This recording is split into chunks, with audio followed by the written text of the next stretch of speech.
Welcome to Ratchet Book Club, where we read hood classics and good classics. I'm Derek. 916-633-1537, Ratchet and Ratchet at gmail.com, Ratchet Book Club on Twitter, Ratchet Book Club on Facebook. Welcome to Ratchet Book Club, where we read hood classics and good classics. I'm Derek. 916-633-1537, Ratchet and Ratchet at gmail.com, Ratchet Book Club on Twitter, Ratchet Book Club on Facebook. Chapter 11, Dana. Dana had 4 beautiful eyes. She wore glasses, but her eyes were so beautiful that the glasses only made her prettier. I'm gonna stop right there. I know this is a children's book, but that's why I feel about my wife. Like, her eyes are just so...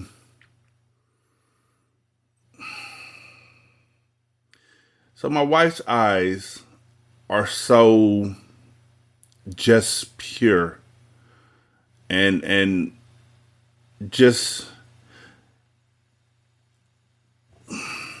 I don't know. I can't even, I'm trying my hardest. I almost want to say animated, but that's not what I'm thinking of. But her eyes are just so, they envelop you, like you want to see what she sees and know what she knows. And, they're just such a thing of brilliance that putting glasses on top of those eyes only makes it like putting a magnifying glass up against a diamond. Like, you can see it even more clearly and it becomes even more beautiful. With 2 eyes, she was pretty. With 4 eyes, she was beautiful. With 6 eyes, she would have been even more beautiful. And if she had 100 eyes all over her face and her arms and her feet, why, she would have been the most beautiful creature in the world. But poor Dana wasn't covered from head to foot with beautiful eyes. She was covered with mosquito bites. Miss Jules picked up her yardstick and said, "Now it's time for arithmetic." "Oh no, Miss Jules," said Dana. "I can't do arithmetic. I itch all over. I can't concentrate." "But we have all types of arithmetic," said Miss Jules. "Addition without carrying, addition with carrying, and carrying without addition." "I don't care," cried Dana. "We have that too," said Miss Jules. "Addition without carrying. Now, stop carrying on." Dana whined. "I can't, Miss Jules. I itch too much. And I'm too thirsty," said DJ. "And I'm too tired," said Ron. "I'm too hungry," said Terrence. "I'm too stupid," said Todd. Miss Jules hit her desk with her yardstick. Everyone stopped talking. Miss Jules said, "We're going to have arithmetic now, and I don't want to hear another thing about it." "But Miss Jules, I really do itch. I can't do arithmetic," Dana whined. "No," said Miss Jules. "Arithmetic is the best known cure for an itch. How many mosquito bites do you have?" "I don't know," said Dana. "Over 100. First I try scratching one, but then another one starts to itch. So I scratch that one, and that one stops, but then another one starts. So I scratch that one, and the itch just moves down to another one. Then it all goes back to the first one. The itch just never stays in the same place. I can't scratch them all." "What you need is a good, strong dose of arithmetic," said Miss Jules. "I'd rather have calamine lotion," said Dana. "Remember, Dana," said Miss Jules, "mosquito bites itch, not numbers." "So what?" said Dana. Miss Jules continued, "We'll just have to turn your mosquito bites into numbers." "I'm a mess," Dana moaned. Miss Jules began to turn the mosquito bites into numbers. "How much is 3 mosquito bites plus 3 mosquito bites?" she asked. Rondi raised her hand. 6 mosquito bites, she answered. "How much is 6 mosquito bites minus 2 mosquito bites?" asked Miss Jules. 4 mosquito bites, said DJ. "How much is 5 mosquito bites times 2? asked Miss Jules. 10 mosquito bites, said BB. "Very good," said Miss Jules. "I still itch," Dana complained. "I have one more question," said Miss Jules. "How much is 49 mosquito bites plus 75 mosquito bites?" And I'm going to stop y'all right there. Because math. Math is easy. But we make it hard. We make it hard. We make it hard. Especially addition. Addition is stupidly easy. Here's how you do this problem without having to write it down or think about it at all. And because kids, y'all are listening to this, this will benefit you. Your teachers will think you're like a wizard. 49 plus 75. Okay? Take 1 from the 75 and give it to the 49. Now you got 50 plus 74. 50 plus 74 is 124. You want to take numbers to make them to a rounded number. So if it's 36 plus 54, you take the 4 from the 54 and you put it on the 36, and now you got 40 plus 50. 40 plus 50 is easy. That's 90. I want to teach, but I don't want to not get paid to do it. So I'm going to become a counselor. Anyways, how much is 49 mosquito bites plus 75 mosquito bites? Nobody raised a hand. Think, class, said Miss Jules. This is for Dana. No one knew the answer. Dana's itch began to get worse and worse. At last, Dana began counting her own mosquito bites. She counted 75 on one side and 49 on the other. Then she added them together for a total of 124 mosquito bites. Told you so. 124 mosquito bites, Dana called. Very good, said Miss Jules. Dana had 124 mosquito bites, and none of them itched anymore. I'm still thirsty, said DJ. Can arithmetic do anything for that? I'm still tired, said Ron. I'm still hungry, said Terrence. I'm still stupid, said Todd. I'm glad we turned my mosquito bites into numbers instead of letters, said Dana. I could never spell mosquito. Which is only funny until you realize there's a lot of words that you can't spell, like me personally. There's words that when I think about them,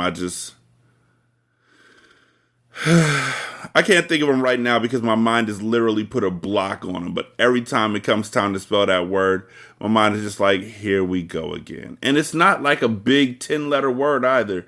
It could be like a cool little 6 or a 5-letter word. And it's just like, ugh. Here we go. Chapter 12, Jason. Jason had a small face and a big mouth. He had the second biggest mouth in Miss Jules' class. And there were an awful lot of big mouths in that class. Miss Jules, Jason called without raising his hand. Joy is chewing gum in class. Joy had the biggest mouth in the class, and it was filled with gum. There was hardly even room for her tongue. Joy, I'm ashamed of you, said Miss Jules. I'm afraid I have to put your name up on the board. That's okay, Miss Jules, Jason called. I'll do it. Jason hopped out of his seat and wrote Joy's name on the blackboard under the word discipline. While he was up, Joy took the glob of gum out of her mouth and placed it on Jason's chair. Rondi and Allison giggled. Jason walked back from the blackboard to his desk and sat down. Miss Jules, he called, I'm stuck. Rondi and Allison giggled again. Miss Jules got angry. Joy, you're going home on the kindergarten bus today. Oh, good, said Todd. I'll have some company. Todd still went home on the kindergarten bus every day. He could never seem to make it to 12 o'clock without getting in trouble 3 times. His name wasn't even on the blackboard yet, but he knew that by 12 o'clock it would be up, checked, and circled. Miss Jules, what am I going to do? I'm stuck. I'm going to have to stay here for the rest of my life, said Jason. Joy, tell Jason you're sorry, said Miss Jules. I'm sorry, Jason, said Joy. Oh, that's okay, Joy, said Jason. I don't mind. Try to get up, Jason, said Miss Jules. Jason tried. I can't, Miss Jules. I'm stuck. Miss Jules asked the 3 Erics to help. Eric Fry and Eric Ovens pulled Jason. Eric Bacon held the chair. Stop, cried Jason. You'll rip my pants. Rondi and Allison giggled. All right, said Miss Jules. Let's try ice water. That should freeze the gum and make it less sticky. I'll get some for Miss Mush. Miss Mush was a lunch teacher at Wayside School. She had the remarkable ability to undercook a dish and overcook it at the same time. Her specialty was a nice hot bowl of mud. She called it porridge. Jason looked at Rondi and Allison. No, Miss Jules, he said. Don't leave me. Besides, Miss Mush's ice water's probably warm. Don't be silly, Jason, said Miss Jules. I'm sure it'll be at least as cold as her soups. Rondi and Allison leered at Jason. No, Miss Jules, don't go, begged Jason. I'll be right back, Jason, said Miss Jules. She went to Miss Mush for some ice water. As soon as Miss Jules stepped out of the door, Rondi and Allison jumped up from their seats and started to tickle Jason. He laughed until his hair turned purple. The girls got back to their seats just as Miss Jules returned. Miss Jules carried a big bucket of ice-cold water. Oh, no, please don't, Jason pleaded. We have no choice, said Miss Jules. She threw the water all over him. Well, said Miss Jules, try to get up. Jason was drenched. I'm wet and I'm cold and I'm still stuck.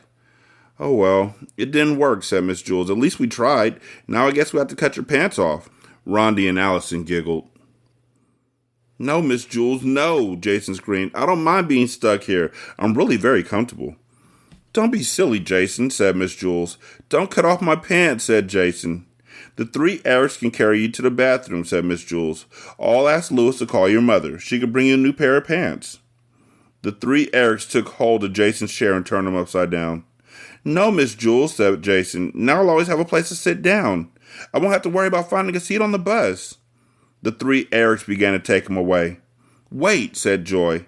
Miss Jules, if I can get Jason unstuck, do I still have to go home on the kindergarten bus? All right, said Miss Jules. If you can somehow get Jason free, you don't have to go home early. Don't trust her, Miss Jules, said Jason. He was still hanging upside down. I'll just kiss him, said Joy. No, Jason screamed. Don't let her kiss me, Miss Jules. Throw water on me, tickle me, cut off my pants, hang me upside down from the ceiling, but don't let her kiss me. I'll just kiss him on the nose, said Joy. We got nothing to lose, Jason, said Miss Jules. Ooh, who will want to kiss Jason, said Allison. Jason hung helplessly upside down. Joy stepped up and kissed him on the nose. Jason fell out of the chair and hit his head on the floor. Rondi and Allison giggled. Darn, said Todd. Now I have to go home alone again. Joy erased her name from the blackboard. Chapter 13, Rondi. Rondi had 22 beautiful teeth. Everyone else had 24. Rondi was missing her 2 front teeth, and those were the most beautiful teeth of all. Your front teeth are so cute, said Miss Jules. They make you look just adorable. But, Miss Jules, said Rondi, I don't have any front teeth. I know, said Miss Jules. That's what makes them so cute. Rondi didn't understand. Ooh, Rondi, I just love your 2 front teeth, said Mauricia. I wish I had something like that. But I don't have them, said Rondi. That's why I love them so much, said Mauricia. Oh, this is silly, said Rondi. Everyone thinks the teeth I don't have are cute. I'm not wearing a coat. Don't you all just love my coat? And what about my 3rd arm? I don't have one. Isn't it lovely? I love your hat, Rondi, said Joy. I'm not wearing a hat, Rondi screamed. That's what makes it so interesting, said Joy. Don't you think so, Leslie? Oh, yes, said Leslie. It's a very nice hat. Nice boots, too. I'm not wearing boots, Rondi insisted. Yes, said Joy. Very nice boots. They go so well with your hat. What hat? Asked Rondi. Yes, Leslie agreed. Rondi showed excellent taste by not wearing the hat or the boots. They go so well together. Rondi had had enough. She covered her head so nobody could see her hat. She put her feet under her desk so nobody could see her boots. Then she closed her mouth so tightly that no one could see her front teeth. Suddenly, everyone who was sitting next to her began to laugh. What's so funny? Asked Todd. The joke Rondi didn't tell, said Jason. Ask Rondi not to tell it again, Todd. Rondi, said Todd, don't tell it again. Rondi was horrified. She didn't know what to do. She kept her mouth shut and just stared at Todd. To her amazement, Todd laughed. Hey, everyone, called Todd. Listen to Rondi's joke. Rondi didn't say a word, but the rest of the class began to laugh. Miss Jules got very angry. She wrote Rondi's name on the blackboard under the word discipline. The classroom is not the place for jokes, she said. But Miss Jules, said Rondi, I didn't tell a joke. Yes, I know, said Miss Jules, but the funniest ones are the ones that remain untold. Okay, said Rondi. If that's what you want, then that's what you get. I'll really tell a joke. That way I won't disturb the class. And tomorrow I'll wear boots and a hat. Of course, you won't like them as much as the ones I didn't wear today. But I better hurry up and tell my joke before you all start to laugh. There was a monkey sitting in a banana tree. He was very hungry. He knew that somewhere in the tree there was a magic banana, and that once he ate that banana, he wouldn't be hungry anymore. He ate one banana. That wasn't it. He was still hungry. He ate another banana. That one wasn't it either. He was still hungry. Finally, after he ate his 10th banana, he wasn't hungry anymore. I knew I'd find it, he said.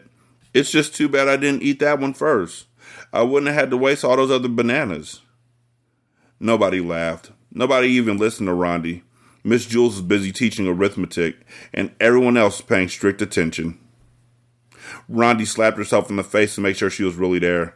She was. The bell rang for recess. Rondi ran outside. She was very upset. Louis, the yard teacher, saw her. "Why the frown, Rondi?" he asked. "Come on, smile. Let me see your cute front teeth." Rondi screamed. She socked Louis in the stomach, then bit his arm with her missing teeth. And that kind of bite hurts the most. Chapter 14. Sammy. It was a horrible, stinky, rainy day.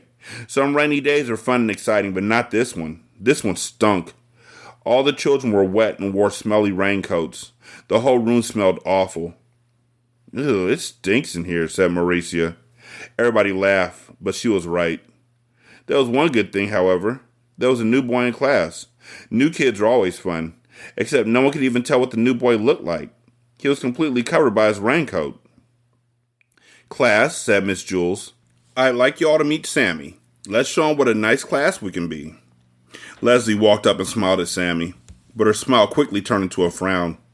"You smell terrible," she said. "Leslie!" exclaimed Miss Jules. "That's no way to greet a new member of our class." Miss Jules wrote Leslie's name on the blackboard under the word discipline. "But he does, Miss Jules," said Leslie. "He smells awful." "You're ugly," Sammy replied. "Now, Sammy, that's no way to talk," said Miss Jules.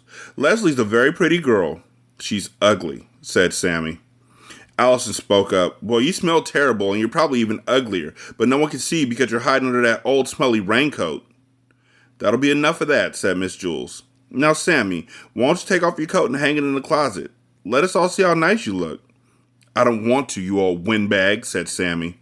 "That's because he's so ugly," said Leslie.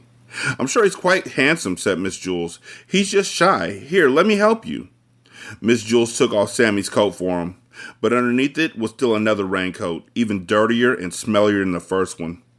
They still couldn't see his face. "Ooh, now he smells even worse," said Mauricia. "You don't exactly smell like a rose either," Sammy replied. Miss Jules took off his second raincoat, but there was still another one under that, and the smell became so bad that Miss Jules had to run and stick her head out the window to get some fresh air. "You're all a bunch of pigs," Sammy screeched. "Dirty, rotten pigs." The smell was overpowering. Sammy just stood there, hidden under his raincoats. Miss Jules wrote Sammy's name under the word discipline. "Send him home on the kindergarten bus," said Joy. "Not with me," said Todd. Miss Jules held her nose, walked up to Sammy, and removed his raincoat.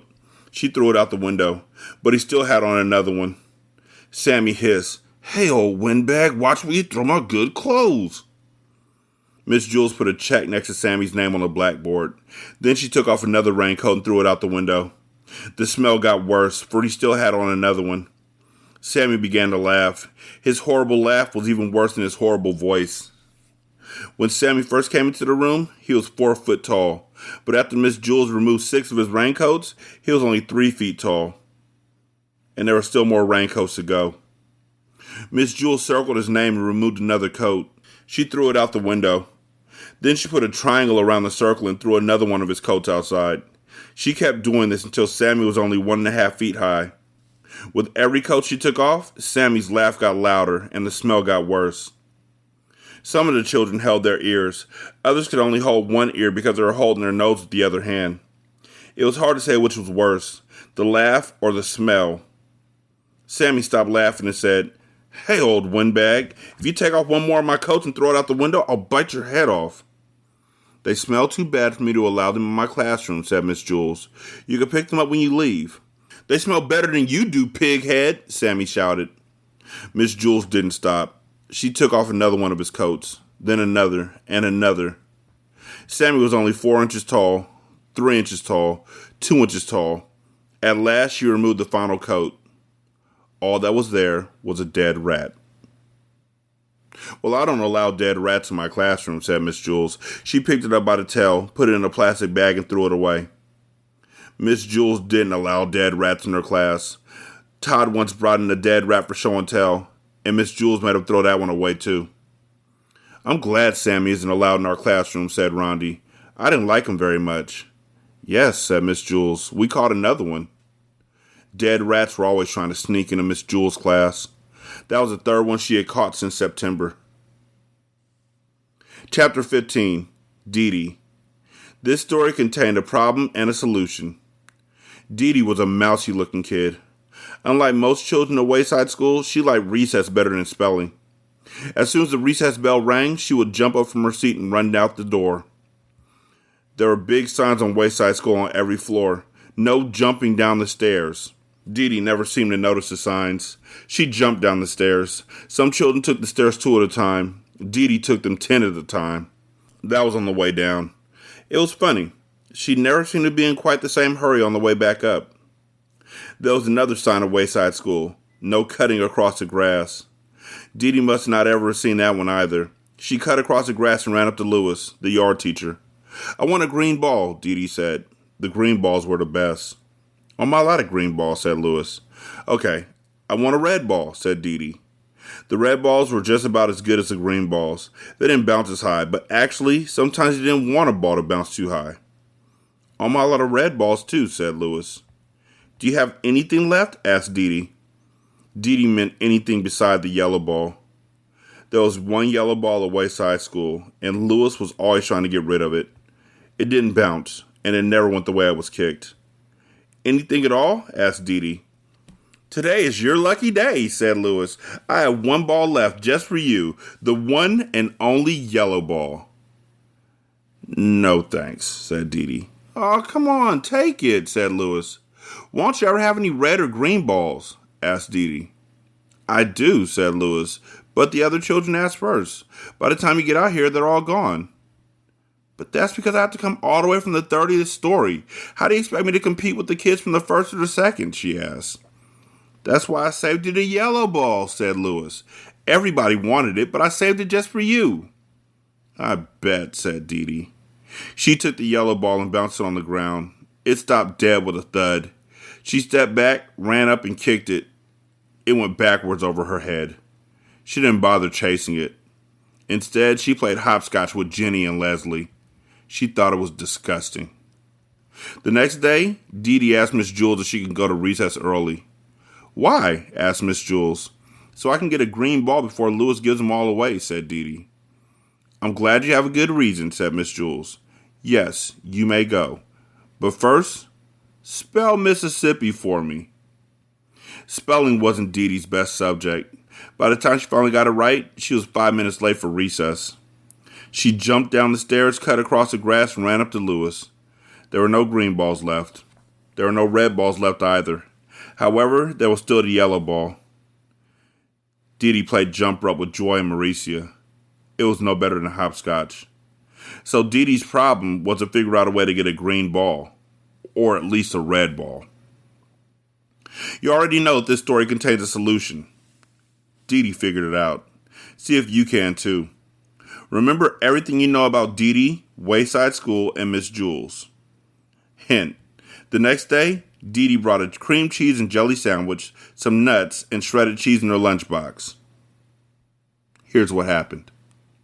Just before recess, Dee Dee smeared the cream cheese and jelly all over her face. Then she stuffed her cheeks with nuts and hung the shredded cheese from her nose. When she closed her eyes, she looked just like a dead rat. Todd was in on the plan. "Miss Jules," he called, "there's a dead rat in the classroom." Miss Jules was very put out. "I want that dead rat outside immediately." When Miss Jules said immediately, she meant it. Dee Dee instantly found herself outside on the playground. "I want a green ball," she said. Louis pretended that he hadn't heard her. "May I please have a green ball?" asked Dee Dee. Louis gave her a green ball. "I don't know how you did it, Dee Dee, but you're first today," he said. When Miss Jules found out that Dee Dee and Todd had tricked her, she sent Todd home early on the kindergarten bus. Dee Dee threw the green ball on the ground. It bounced 50 feet straight up in the air, and then she caught it. "You don't like me, do you?" she asked Louis. "Sure I do," said Louis. "No, you don't," said Dee Dee. "Yes, I like you," said Louis. "No, you don't," Dee Dee insisted. "Yes, I like you. I really do," said Louis. "Are you sure?" asked Dee Dee. "Yes," said Louis. "Don't you believe me?" "I guess so," said Dee Dee. "Do you like me?" asked Louis. "You bet," said Dee Dee. "You're my best friend." "Terrific," said Louis. "I always wanted to be friends with a dead rat." Chapter 16. DJ. DJ skipped up the 30 flights of stairs in Miss Jules' room. He was grinning from ear to ear, from nose to chin, from here to there and back again. "Hey, DJ," Todd shouted. "Glad to see you." Todd was a pushover for smiling faces. Miss Jules heard him. She began to write Todd's name on the board under discipline, but when she saw DJ smile, she put down the chalk. "Good morning, DJ," she said. "What are you so happy about?" DJ grinned and shrugged his shoulders. Miss Jules smiled.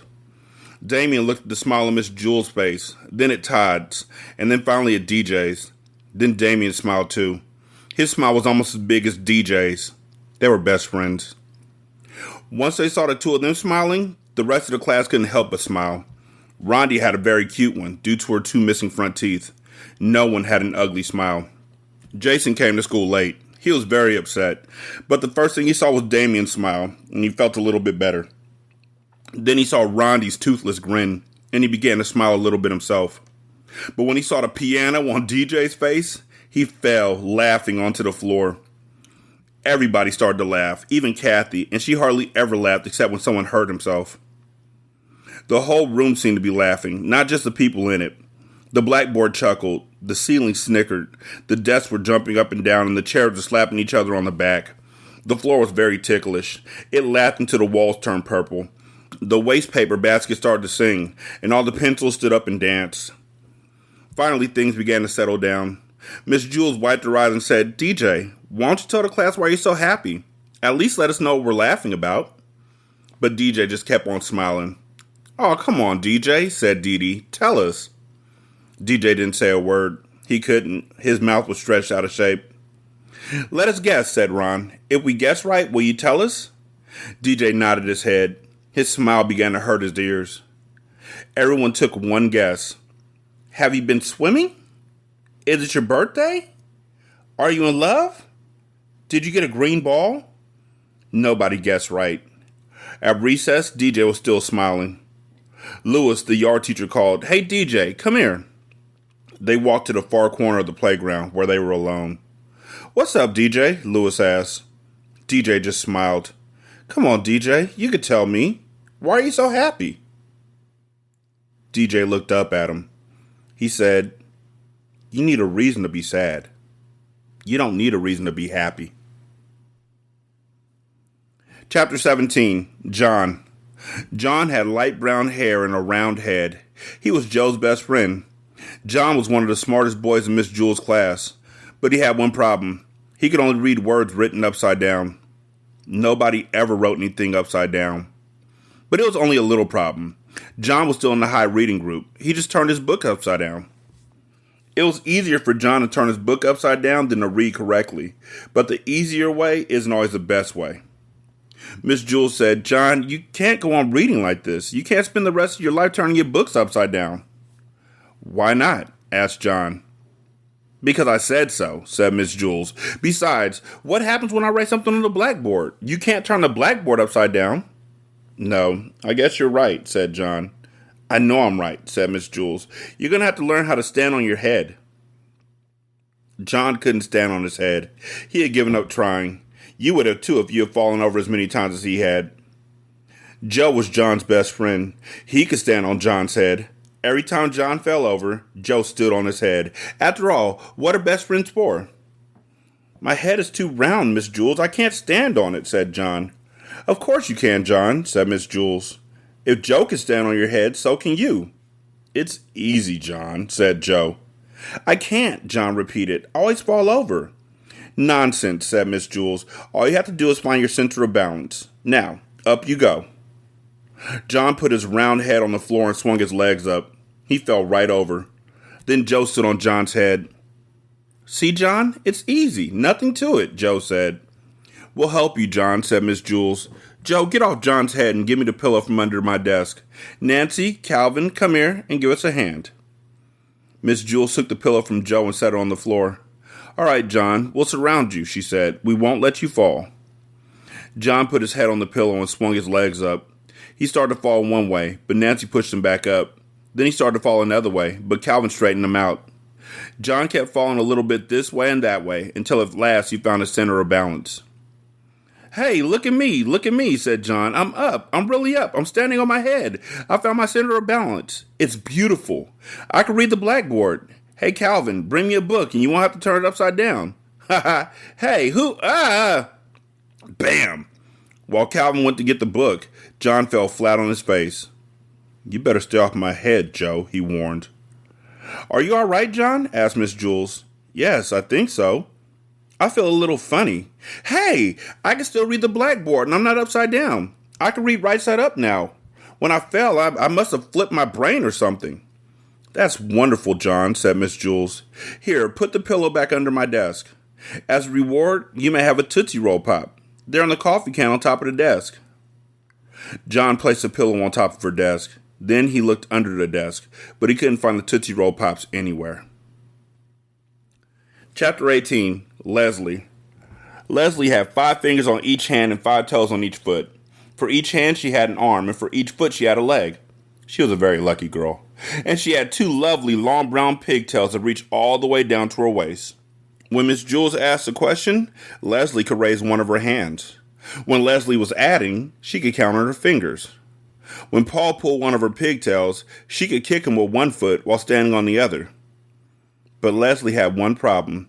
She didn't know what to do with her toes. She had 10 adorable little toes and nothing to do with them. As far as she could tell, they served no useful purpose. Suck your toes, that's what I do, said Sherry. But Leslie's foot wouldn't reach her mouth. Well, that's all toes are good for, said Sherry. She put her foot in her mouth and went to sleep. No, thought Leslie, they must be good for something. They just have to be. During recess, she asked Dana, Dana, what do you do with your toes? I scratch the back of my leg, said Dana. First, I scratch my left leg with my right foot. Then I scratch my right leg with my left foot. But my legs don't itch, said Leslie. That's good, said Dana. In that case, you can scratch my legs. With your help, I could scratch both legs at the same time. No, never mind, said Leslie. She walked up behind Louis, the yard teacher, and hopped on his shoulders. Louis, said Leslie, I don't know what to do with my toes. Louis tugged her foot. Yes, that is a serious problem, he said. But I'll tell you what I'll do. I'll take them off your hands for you, or rather, your feet. Just cut them off and give them to me. What? Asked Leslie. You don't want them, so I'll take them, said Louis. You won't have to worry about them ever again. No, said Leslie. I'll give them to Miss Mush, said Louis. She can make little hot dogs out of them. No, I'm not going to give my toes away, said Leslie. All right, said Louis. I'll give you a nickel apiece for them. No, you can't have them, said Leslie. Why not? Louis asked. They're no good to you anyhow. And think of all you can buy for 50 cents. The bell rang. I'll think it over, said Leslie. She ran back to class. Miss Jules, said Leslie, I don't see any reason for keeping my toes. Oh, Leslie, I'm sure there's lots of good reasons, said Miss Jules. Well, I can't think of any. My legs don't itch, and I can't get my foot in my mouth. Louis offered me a nickel apiece for them, and it seems like a good deal to me. But I want to check with you first. I think Louis was pulling your legs, said Miss Jules. No, said Leslie. He was pulling my toes. What would he want with your toes? Asked Miss Jules.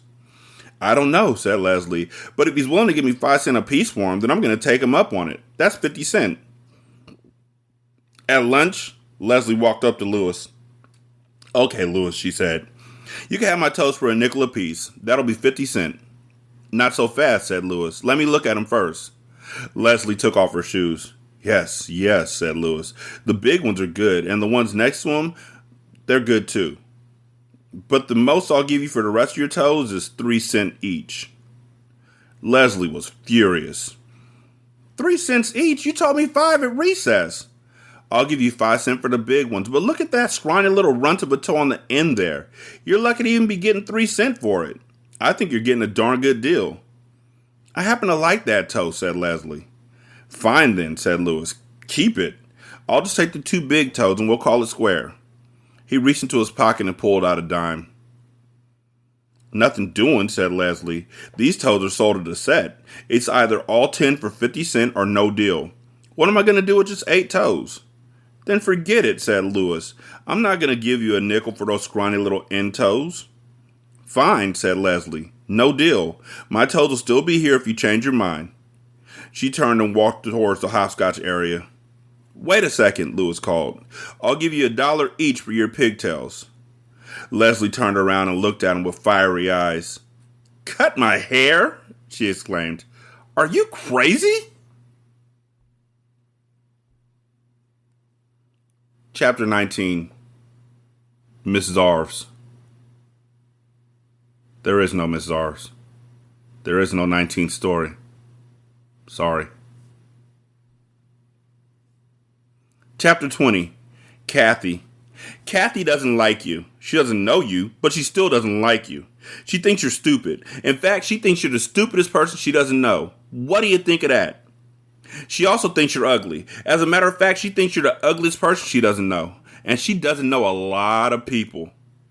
She doesn't like the people she knows either. She hates everybody in Miss Jewel's class. She did like one member of the class. She liked Sammy. She thought he was funny. But Kathy has good reasons for not liking any of the children she knows. She doesn't like DJ because he smiles too much. And she doesn't like John because he can't stand on his head. Kathy once had a cat named Skunks. She liked skunks, but she was afraid the skunks would run away. You have nothing to worry about, Kathy, said Miss Jules. Skunks won't run away. Just be nice to him and feed him and pet him and he won't run away. He may go out to play, but he'll always come back. No, you're wrong, Miss Jules, said Kathy. What do you know? He'll run away. So Kathy kept Skunks locked up in her closet at home. She never let him out and sometimes even forgot to feed him. One day, while Kathy was looking for her other shoe, Skunks ran out the closet and never came back. You said he would come back, Miss Jules, said Kathy. He never came back. You were wrong. I was right. That's why Kathy didn't like Miss Jules. The next time I get a cat, I'll kill him. Then he'll never run away, said Kathy. Then there was a time that Damien tried to teach Kathy how to play catch. Damien said, when I throw you the ball, Kathy, try to catch it. I can't catch it, said Kathy. I'll just get hurt. You won't get hurt, Damien insisted. Just watch the ball. He tossed it to her. But Kathy knew she'd get hurt, so she closed her eyes. The ball hit her on her cheek. It hurt. Kathy began to cry. You were wrong, she sobbed. I was right. That's why Kathy didn't like Damien. Allison believed that if you're nice to someone, they'll be nice to you. So one day she brought Kathy a cookie. I don't want your ugly cookie, said Kathy. It probably tastes terrible. Allison said, no, it's very good. I made it myself. Kathy said, if you made it, it must stink. You can't cook. You're too stupid. She just put the cookie in her desk along with her pencils, crayons, and books. 3 weeks later, Kathy was hungry. All right, Allison, she said, I'll try your stupid cookie. She took it out of her desk. It was covered with dust. She bit it. It was hard and tasted terrible. See, said Kathy, I was right. That's why Kathy didn't like Allison. Yes, Kathy had very good reasons for not liking anybody she knew. But she also has a good reason for not liking you. And she doesn't even know you. Her reason is this. She knows that if you ever met her, you wouldn't like her. You don't like Kathy, do you? See, she was right. It's funny how a person could be right all the time and still be wrong. 916-633-1537, Ratchet and Ratchet at gmail.com, Ratchet Book Club on Twitter, Ratchet Book Club on Facebook. You can leave a review on Spotify. It takes like 13 seconds. You can also leave a review on Podchaser. Copy and paste that into Apple Podcasts, and then copy and paste that into the Good Pods app. You can donate to the show at patreon.com/single simulcast. $1 will get you a ton of content. You can also donate to the show at buymeacoffee.com/sscast or on the Good Pods app. You can leave a tip in the tip jar. Thank you so much for listening. I greatly appreciate it. Y'all be good. I'm going to holler at you later. Peace.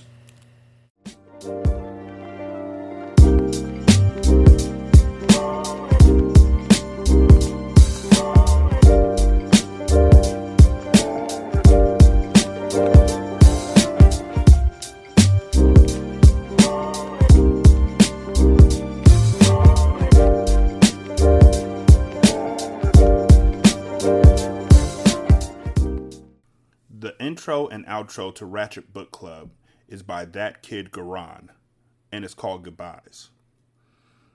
You can email him at tkgbeats94@gmail.com for more information on how to lease this feed. This is Single Simulcast.